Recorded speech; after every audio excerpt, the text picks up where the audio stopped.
Na ishte një zonjë mirë. Natë e ditë qante me lotë. Kish një burë si e gërsjerë. Nga mendja komplet idiot. E mjera vetëm lotante. Nga buri i saj trufar. Për ditë buri e dhunonte. Dhe jakun si ja kishte ndarë.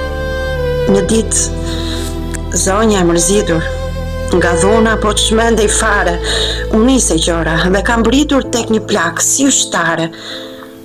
Tek ushtarja zonja shkoj. Zonja gjorë zemërthyer. Gjëre gjatë me to bisedoj. Tek ushtarja shërëfyer. Me vëmendje plaka dëgjon dhe i tha: "Do gjesh Derman, nëse ti mos sjell më zonjë 2 qime nga një luan." "Nën, të lutem, çfarë më thua? Kjo është tepër e vështirë. Si ti marr qimet që dua nga një kafshë e gërsirë?"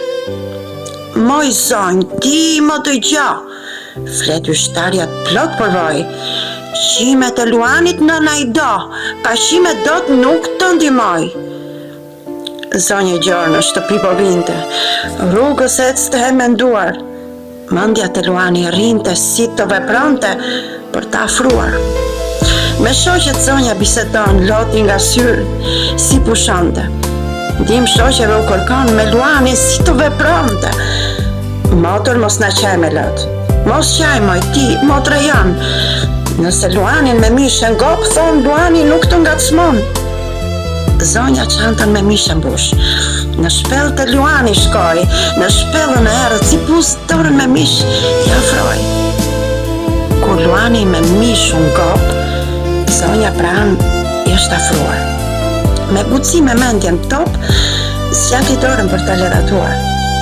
Zonja e urte pa fjalë. Luani nga shpella e nxori, duke u afruar me ngadalë dyshimet luanit ja mori.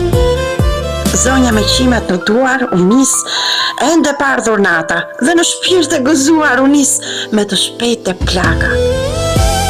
Plakës qimet ja dhuron. "Po tani, të qej Derman."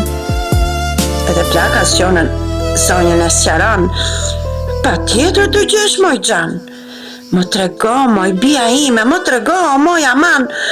Si mora të dyshime nga kafsha ego luan."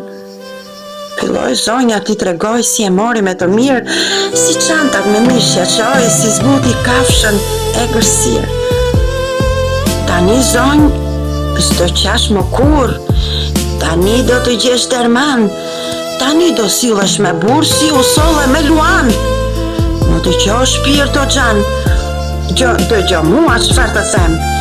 Ti që zbutej një luan, burin se ke fare problem. Se buri mos zonjë mirë. Dëgjo nënën moj aman. Buri nuk është aq gërsirë, aq sa është një luan."